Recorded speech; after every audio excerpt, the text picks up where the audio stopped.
first hearing it. God damn it.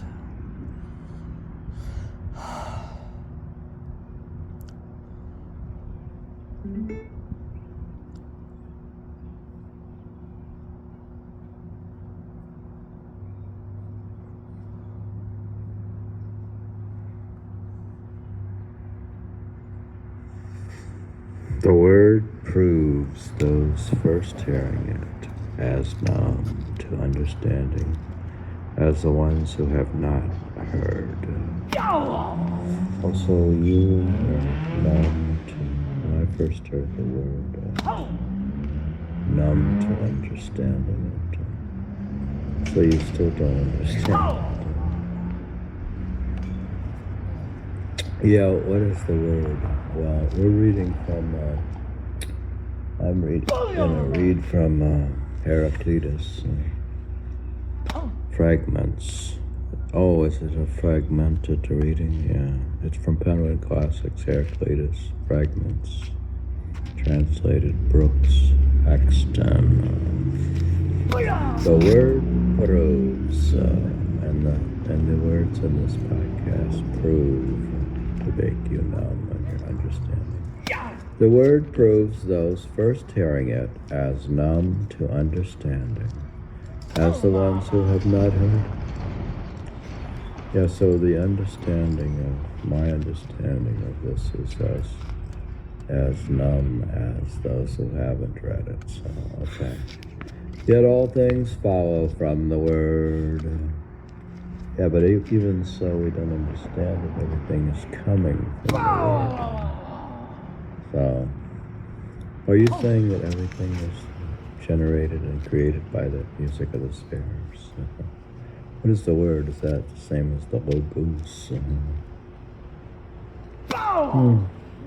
Well, actually, here, this word, this book has the Greek in it, actually.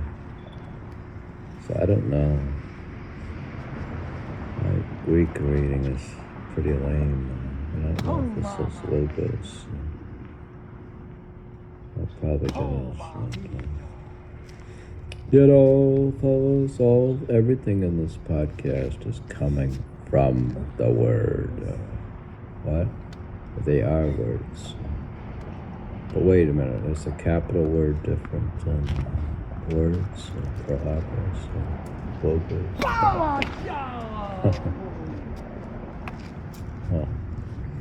Some blundering with what I set before you, try in vain with empty talk to separate the essences of things and say how each thing truly is. Yeah, I'm blundering and trying to separate in my vain podcast.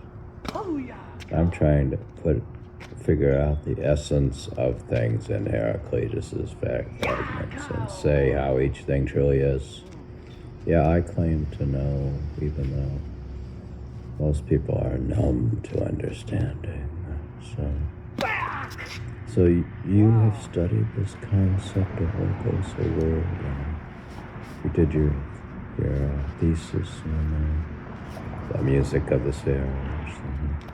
Well, I'm an expert, so even though I'm numb to understanding it, after I listen to it, I get numb from long-term meditation. So when I listen to the music of the spheres, oh, you listen to this stuff?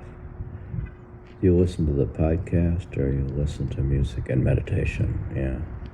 Some blundering with what I set before you, try in vain with empty talk to separate the essences of things and say how each thing truly is. Yeah, a lot of people use a bunch of words and intellectual analysis to figure it out. And all the rest make no attempt. And then other people, they don't even try to figure it out. They don't go to philosophy class. So there's some people that try to figure it out when they read Plato and Pythagoras. They're trying to figure out the stuff. They might even try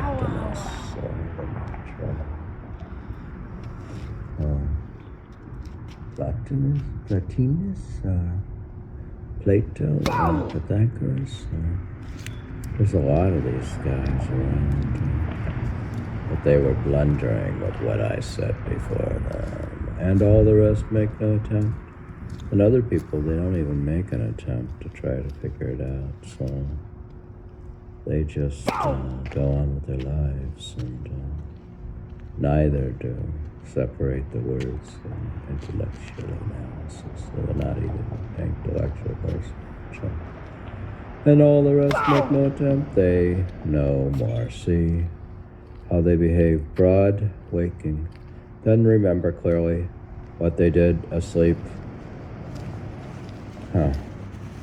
Yeah, and I barely even remember what I've been doing the prior day.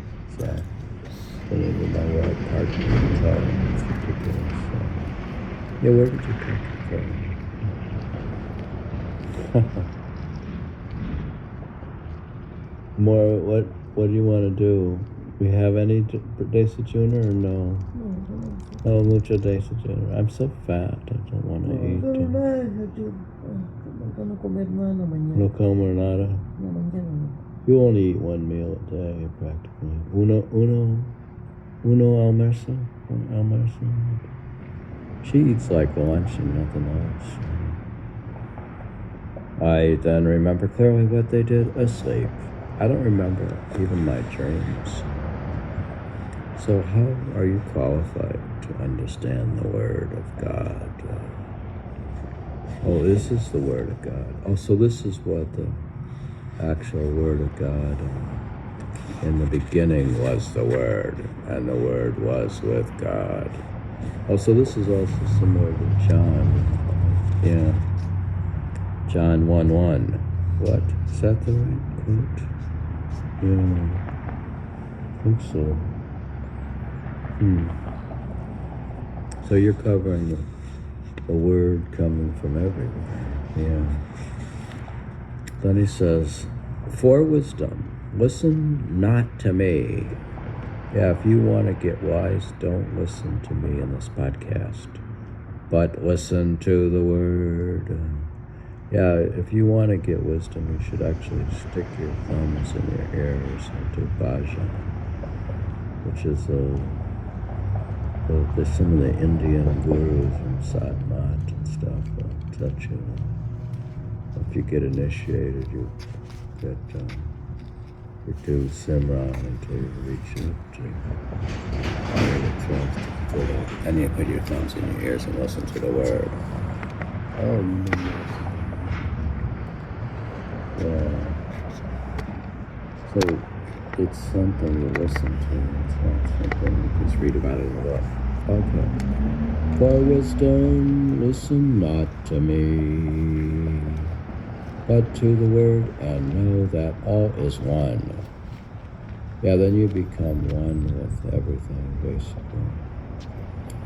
That sort of solves the problems associated with relationships with people and stuff. If you become one with everything. Yeah, because everything is one, so the music will make you, it'll turn you into oneness. Oh, you're listening to music makes you into one thing? Well, it takes you back and unites you to God, which then makes you one. It makes you one with everything, and you're one with everything in nature. For wisdom, listen not to me, but to the Word, or logos, or music of the spheres, or shabt, or nam, or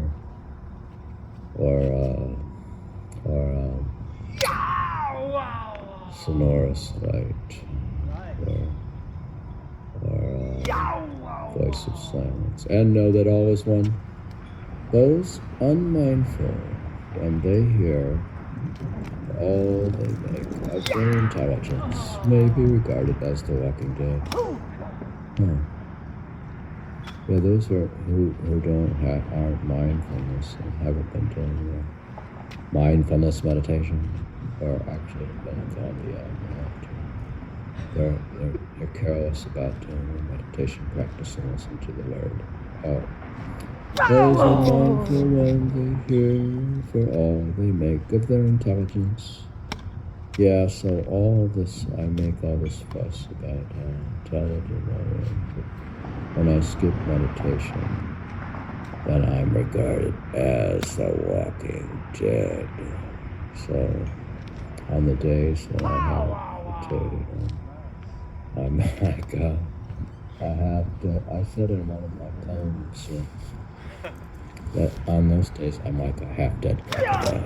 Are we gonna see crocodiles and alligators? Alligators in Florida. Florida? In Florida, we'll see alligators. You gotta be careful. You cuidado? No alligator. Yeah, well, on those days when I don't meditate, I feel like I'm half dead. I'm like, I get up and I'm like a walking dead. Stupid. You have no right yourself with the music of the spirits.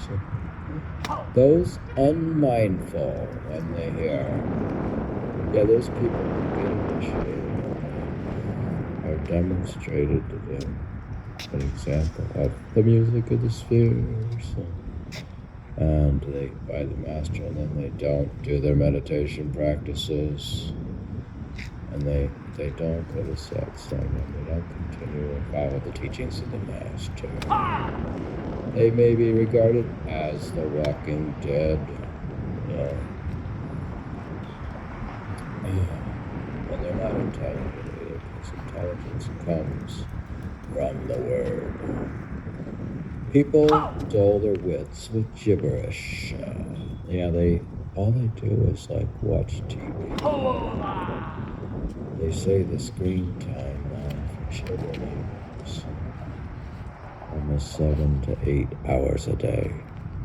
People dull their wits with gibberish by watching TV. Yeah, actually, if you meditated, if everybody meditated as much as they watch TV, then they all say, oh, I don't have any time. They're working and they have children and they're busy, and they still get 3 hours of television. Oh, really? So they have the time to do meditation, but people dull their wits with gibberish and cannot use their ears and eyes. Yeah, they're unable to use their inner ears and inner eyes, their inner eye, the third eye, and they're not able to use their inner ear to listen to the music of the spheres or the shab or nam. Shab means sound. Nam means sound, and so does utgit, and so does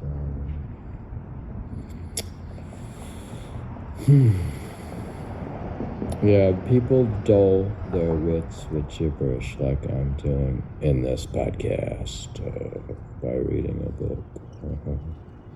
Many fail to grasp what they have seen and cannot judge what they have learned, although they tell themselves they know. Yeah, I keep thinking that I know everything and read pretty much every spiritual book, and I've read all the scriptures, and read Buddhist texts, and I read the Quran, and I read the Bible, the Bhagavad Gita, and I read you read all kinds of stuff, Persian mystical poetry, and Rumi, and Taoism, and Zen. Many fail to grasp what they have seen and cannot judge what they have learned, although they tell themselves they know. Yeah, I keep telling myself I know what the music of the spheres is, but in reality, I am numb to understanding. I get numbed by all the gibberish I pick up watching the Heraclitus, the movies. Yet they lack the skill to listen and to speak. Well, I still lack a lot of skills, and I have to take probably tennis lessons because I'm not quite, my skill is still not there. I'm trying to get up to a 5 rating or something. But definitely gonna need some work. Whoever cannot seek the unseen sees nothing. Yeah, and those that don't see anything. So whoever cannot seek the unforeseen sees nothing, for the known way is impassive. Men dig tons of earth to find an ounce of gold. Yeah, you have to dig a lot of earth to find an ounce of gold. Things keep their secrets, even though you're digging around. The secrets are kept. So only very few people actually find a way to get into the path. Yeah, they say that they call it the way, like even Confucius and the Analects call it the way. Things keep their secrets. Yeah, I guess it's kind of lucky if you get the initiator to get the secrets. Because most of the time the secret is kept. Oh. Yeah, most people don't have good enough karma to receive the way and to get into the path and to hear the music of the spheres. Because secrets keep their secrets, things keep their secrets. Yeah, even in this podcast, even though I'm telling the secret, but nobody's listening to it. So the things keep their secrets. Since there's very few people listening to this podcast, then the secrets are kept. Okay. Even so, all right. Yet without obscurity or needless explanation, the true prophet signifies. Yeah. Yeah, and I don't need to do needless explanation when I'm trying to explain. I could just read the book and not do needless explanation. Yeah, why are you explaining? Why don't you just read the book? Well, it's a lot of fragments. It's very short, of course. The shorter something is, the wiser it is, and probably the better it is. It's like haiku, the shorter the poem, the better. Okay. So he's the ultimate poet. Yeah, Heraclitus is famous for his wisdoms. He's the ultimate philosopher? Yeah, in a way, he is. Wow. Who is this guy? Yet without obscurity or needless explanation, the pure true prophet signifies. Yeah, they were even saying, like in the Bible, they kept saying, they described somebody like Paul or Peter or something, like saying they're in a way like a prophet. So a lot of these guys are prophets, and the Muslims will say even Jesus is a prophet. So they're all like all these really holy religious guys, really kind of all in the same class of prophets. Oh, you mean like Rumi, Buddha, Muhammad, Jesus, and they're all a bunch of prophets, yeah. The true prophet signifies, yeah, he'll tell you, like if you're somebody like Kabir maybe, or Nanak, they'll signify and tell you about this stuff. You could read those guys. The true prophet signifies the prophet's voice, possessed of God, requires no ornament, no sweetening of tone, but carries over 1,000 years. Yeah, so I don't even have to have a sweet voice, and I don't have to even prepare this reading. I actually haven't even read this book. This is the first read. So the prophet's voice possessed of God Yeah, the main thing I need to do to podcast is just to do meditation first. So I did meditation from like 5 to 6 a.m. I read a bunch of other books, and then without any ornamentation or preparation, no sweetening of tone, and my tone is still not very sweet. And I don't sweeten it up at all. But it still carries over 1,000 years. And this podcast is still lasting over 1,000 years on the internet. Even if it's just in backed up format somewhere. When the internet goes down, it can be recovered on. There'll still be existing some backup files on Mars. So it'll carry over 1,000 years? Yeah. The eye, the ear, the mind, and action, these I value. Yeah, and I actually value the mind in action. Oh, you don't value the mind? I don't value the mind that much when it's just sort of wandering around uselessly. I say not like 95% of your thoughts are probably useless stuff. When you worry or something, or you plan things that are never going to happen. But the mind in action, these I value. I actually value action. I'm going to clean up the house.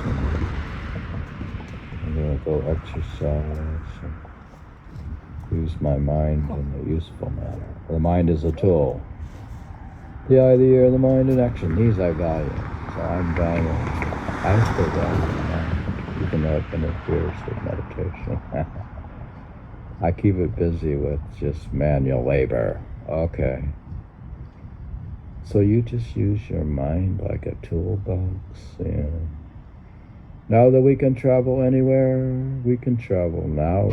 Nowadays, you can travel anywhere because we're close to the airport. I'm literally 2 miles from the airport. Really? So you could walk to the airport, jump on the plane and go? Yeah, I don't know why we drive and obsess with the cars. Now that we can travel anywhere, we need no longer take the poets. Yeah, and I don't actually have to take any of my poetry books because I actually have them recorded in this podcast. Oh, so you've read your books into a podcast and saved them on the internet, and you can listen to yourself in a podcast? Yeah. Now that we can travel anywhere, we need no longer take the poets. Yeah, I could actually become a poet and write poetry, and I won't have to take the poets. Yeah, but you like to take some books along. I might take I'm still reading Robert Frost, and I think a new Rumi, book 4 of the Masnavi version. I take some books, but I try to limit it to a handful. So I have to have some books to podcast. We no longer take the poets, but I actually take the poets. So in this sense, I'm diverging from Heraclitus, and I'm taking the poets. Oh, so you are slightly different than Heraclitus. Yeah, I'm taking the poets. I'm actually not the poets. I'm talking about when I go to Florida. I actually have to cut down on quite a bit, so it's limited the number of books I can take, but I could buy some more. We no longer take the bullets. Yeah, in fact, I just go to a bookstore and buy new poets. Now that we can travel anywhere, we need no longer take the poets and myth makers for sure witnesses about disputed facts. Yeah, and I've actually used the poets to dispute that. Actually, Robert Frost, I used him as poetry to resolve disputes. How is that? Well, if you recall, when Robert Frost actually met Khrushchev, and then when they had the Cuban Missile Crisis, he actually intervened and told JFK that he could probably reason with Khrushchev because Robert Frost had met Khrushchev. Robert Frost had actually told Khrushchev about sorts of things. So the myth makers for sure witnesses about disputed facts. So the poets can actually settle it. I'm trying to see if there are 3 poets that can resolve the crisis in Ukraine. Oh, really? Yeah. What eyes witness, ears believe on hearsay. Yeah, your eyes can. I only believe what I see with my own eyes. Because there's so much,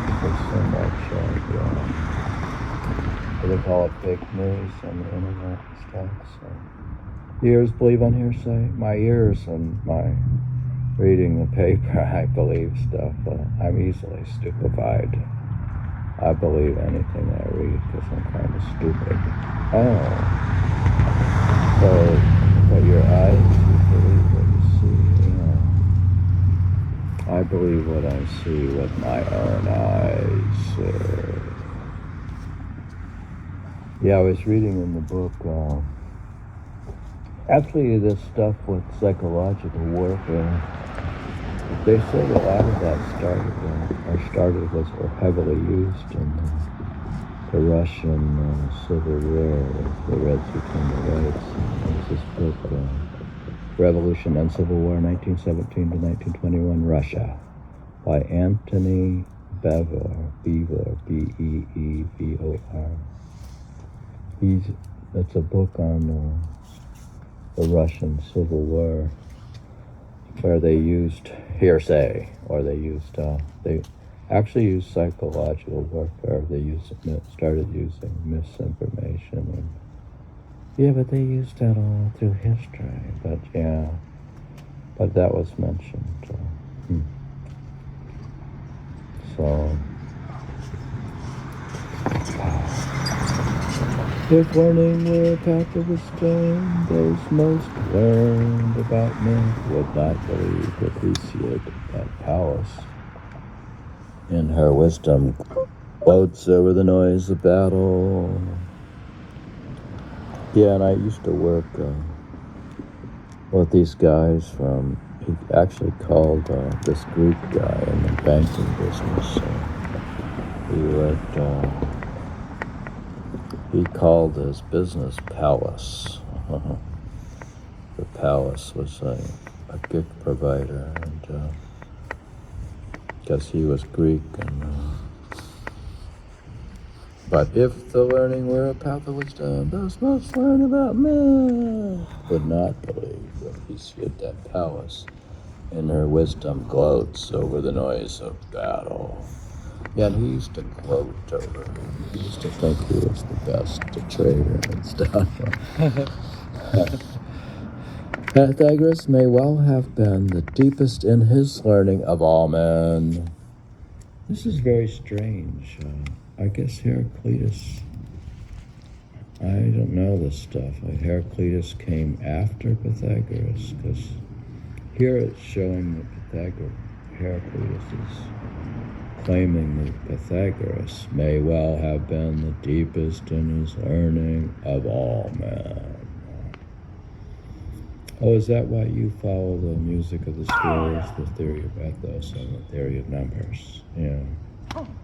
Yeah, he's both sort of a philosopher and a mystic and a mathematician.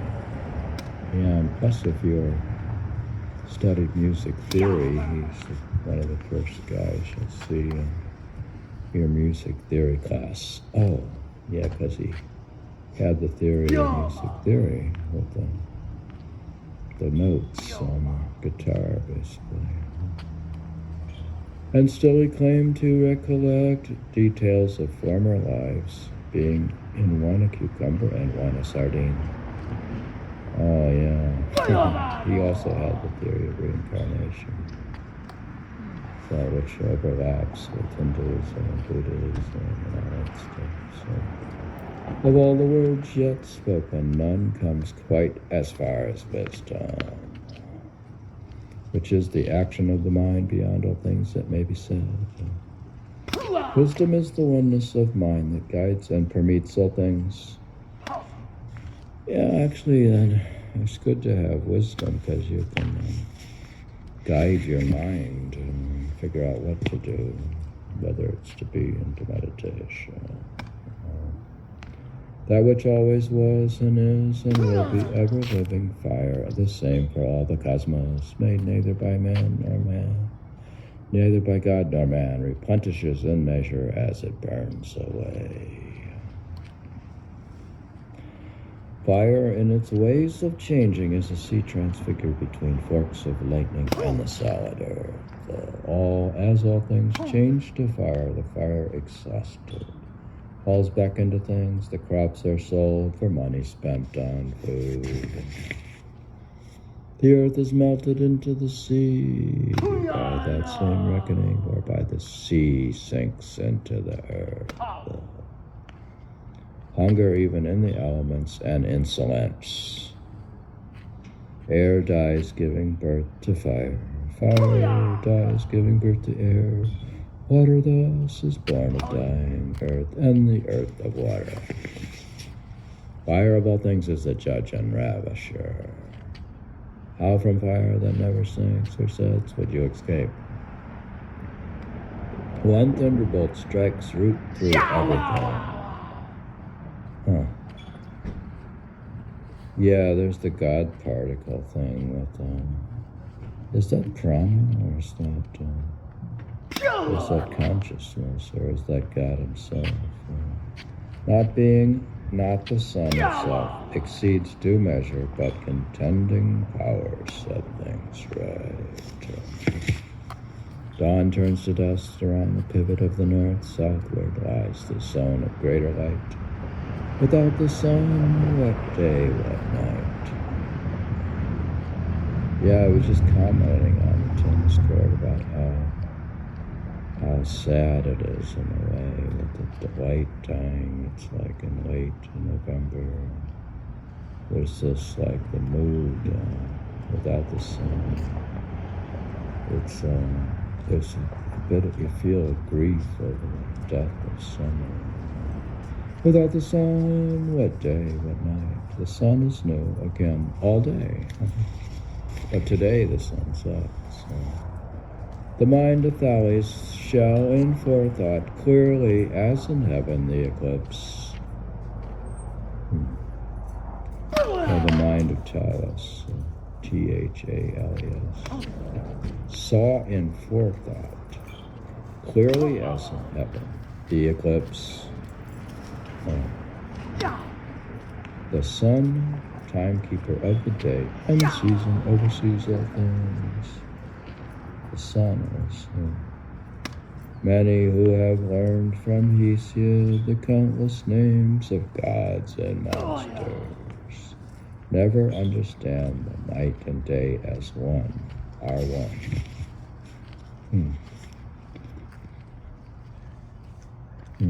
So I'm going to try to fragment this reading. I'm going to stop here and pick up more fragments in a fragmented manner. Okay. By cosmic rule, as day yields to night, I have to continue this podcast. Okay. By cosmic rule, as day yields to night, so winter, summer, war, peace, plenty, famine. All things change. Fire penetrates the lump of myrrh. until the joining bodies die and rise again in smoke called incense. Yeah, and so in this case, summer is turning into winter. Oh no. Yeah. If everything were turned to smoke, the nose would be the seat of judgment. Thus, in the abysmal dark, the soul is known by scent.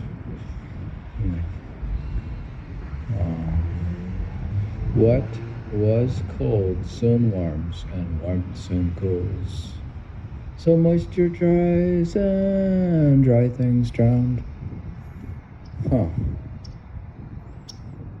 Yeah, things change. Yeah, if things aren't going well, just wait a little while and they'll go better.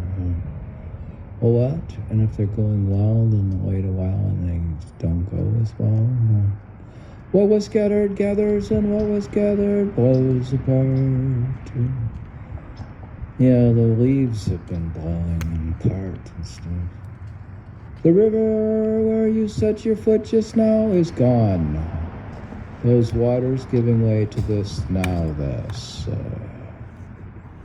Yeah, that's famous. That's where you can't ever set your foot in the river twice or something. The river where you set your foot just now is gone. Oh, that's famous. Yeah, I can't set foot back in the same tennis court. It's never going to be the same. Oh, what? But you just went to play. You went back.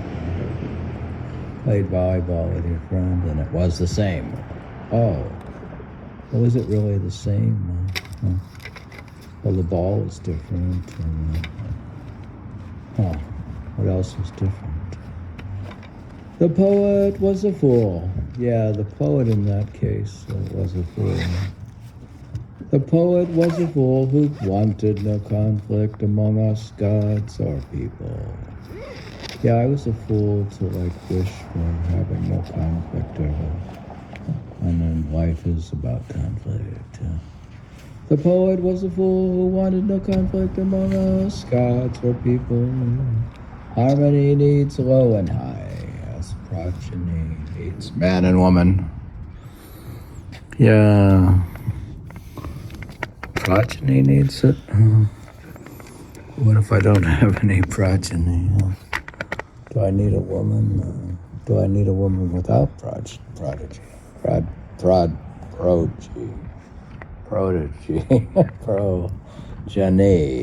You can't even pronounce it, so you can't have progeny. War as father of all things. Yeah, war is the father of all things, so I guess it'll create some change in Ukraine. War as father of all things, and king names few to serve as gods, and of the rest makes these men slaves, those free. What's up, more? What are you doing?